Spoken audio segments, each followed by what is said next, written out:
پاکستان کے دارالحکومت اسلام آباد میں مرگلا کی پہاڑیوں کے دامن میں شاہ فیصل مسجد جو اسلامی فن تعمیر کا عظیم شاہکار وہاں پر ہم موجود ہیں۔ تاریخی اعتبار سے دیکھا جائے تو جامع مسجد شاہ فیصل اس کی تعمیر کا عندیہ اور اس کی تحریک سعودی فرمانروا شاہ فیصل نے 1966 میں دیا، اور 1969 میں ایک مقابلہ کروایا جس میں عالمی سطح سے 17 ممالک سے 43 ماہرین فن نے جو ہے اپنے نمونے پیش کیے، اور اس میں سے ترکی کے ایک ماہر فن کے نمونے کو قبول کیا گیا۔ ابتداً یہ مسجدی محرابی طرز تعمیر نہ ہونے کی وجہ سے اس پر بڑی تنقید بھی ہوئی، لیکن اسلام آباد کے اس مارگلا کی پہاڑی کے دامن میں جب یہ خوبصورت مسجد تعمیر ہوئی تو نقادوں کی زبانیں گنگ ہو گئیں۔ یہ مسجد کی تعمیر کا باقاعدہ آغاز جو ہے 1976 میں 2 اکتوبر 1976 میں کیا گیا، اور اس مسجد کی تعمیر میں سعودی فرمانروا شاہ فیصل نے تقریباً 10 لاکھ سعودی ریال جو 120 ملین ڈالر امریکی ڈالر قیمت بنتی ہے، وہ سعودی فرمانروا شاہ فیصل کی طرف سے ملی۔ بڑی ایک اس میں تعاون کی وجہ سے اس مسجد کا نام، چونکہ 1975 میں ان کا انتقال ہوا تو اس مسجد کا نام انہی کے نام سے جامع مسجد شاہ فیصل کے نام سے رکھا گیا، اور اسی طرح کراچی کی ایک معروف شاہراہ اس کو بھی انہی کے نام سے منسوب کیا گیا، شاہراہ فیصل۔ تو یہ جو جامع مسجد ہے 1986 میں باقاعدہ اس کی تعمیر مکمل ہوئی، اور اس مسجد میں یہ گنبد جو ہے اس کی بیرونی طور پر جو اگر اس کی پیمائش کی جائے تو 183 فٹ ہے، اور اندرونی طور پر 150 فٹ ہے۔ 4 مینار ہیں اس کے، اور 288 فٹ کا ایک مینار ہے، 228 فٹ کا ایک مینار ہے اس کا، اور سارا کام سنگ مرمر کا ہوا ہے۔ اندرونی احاطہ جو اس کا ہے وہ 5000 مربع میٹر ہے، اور اس میں اندرونی اور بیرونی سارے احاطے کو ملا کر بیک وقت 3 لاکھ نمازیوں کی نماز ادا کرنے کی گنجائش ہے۔ مسجد کے ساتھ ہی انٹرنیشنل اسلامک یونیورسٹی کا جو ہے کیمپس ہے، ہم آپ کو تمام چیزیں انشاءاللہ وزٹ کروائیں گے، اور مسجد کے احاطے میں مسجد کے باہر پارک میں جو ہے پاکستان کے سابق فیلڈ مارشل اور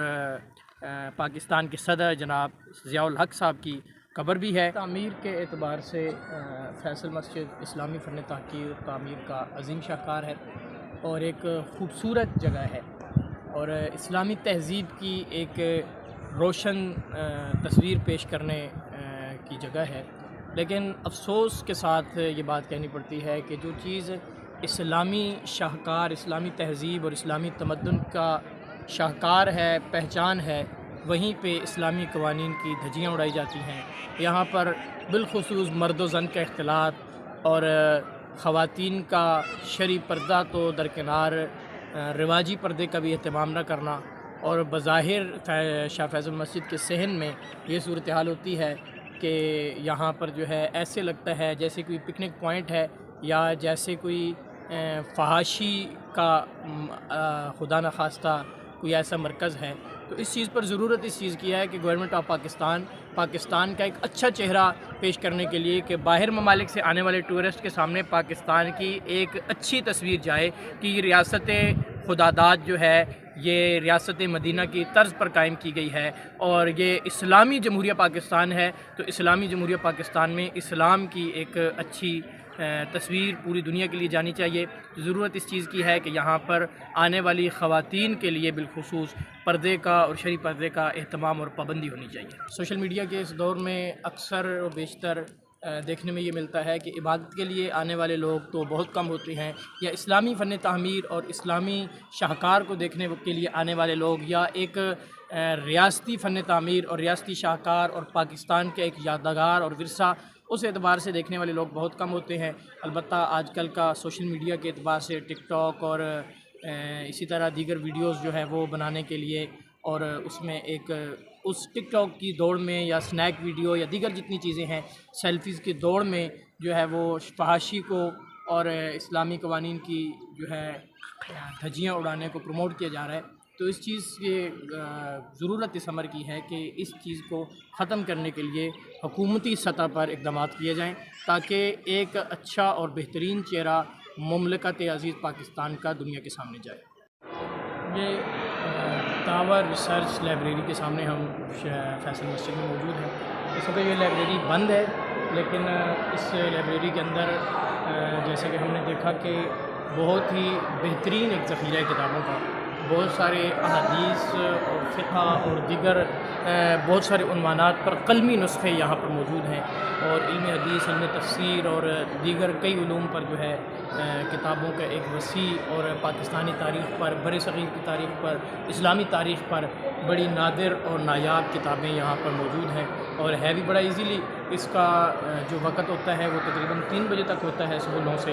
تو جس وقت یہ لائبریری کھلی ہو ہر کوئی آ کر یہاں پر اپنی انٹری کروا کے مطالعہ کر سکتا ہے، اور بہت ایک اچھا اقدام ہے۔ اس کے بالکل اپوزٹ میں ڈاکٹر محمود احمد غازی لائبریری ہے، تو یہ لائبریری بھی ایک اچھا سیٹ اپ ہے، اور وہاں پر بھی اچھا ایک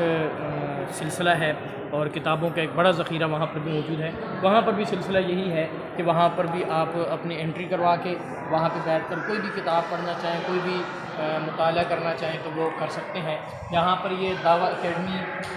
کے اغراض و مقاصد جو ہے یہاں لکھے گئے ہیں کہ دعوت تبلیغ کے میدان میں تعلیمی، تربیتی اور تحقیقی پروگراموں کی منصوبہ بندی کرنا، انہیں فروغ دینا، اور یہ پروگرامات گاہے بگاہے ہوتے رہتے ہیں۔ اس طرح مساجد کے اور دیگر شعبۂ زندگی سے تعلق رکھنے والے افراد کے لیے تربیتی پروگرام کا انعقاد کرنا، یہ پروگرامات بھی اکثر و بیشتر اس لائبریری کے اندر یا فیصل مسجد کے احاطے میں، یا ساتھ ہی متصل جو ہے وہ اسلامک انٹرنیشنل یونیورسٹی کی جو فیصل مسجد کا کیمپس ہے یہاں پر جو ہے وہ ہوتے رہتے ہیں۔ دعوتی میدان میں اسلامی لٹریچر کی تیاری اور اس کو پھیلانے کے لیے مناسب منصوبہ بندی کرنا، دعوتی نقطہ نظر سے سمعی و بصری پروگرام تیار کرنا، ملک کے اندر اور باہر دعوت تبلیغ کے مقاصد رکھنے والے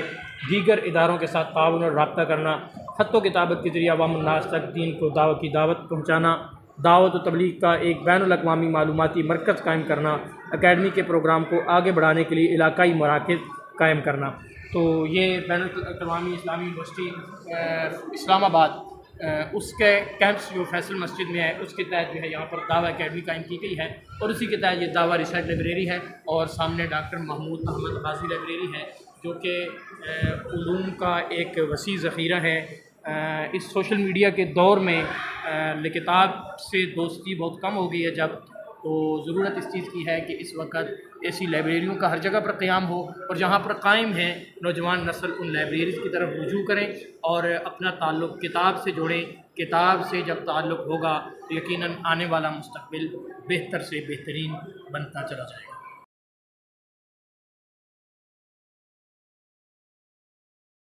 شاہ فیصل مسجد اسلام آباد کے احاطے میں واقع جنرل ضیاء الحق شہید رحمۃ اللہ علیہ کے مزار پر ان کی قبر پر موجود ہے۔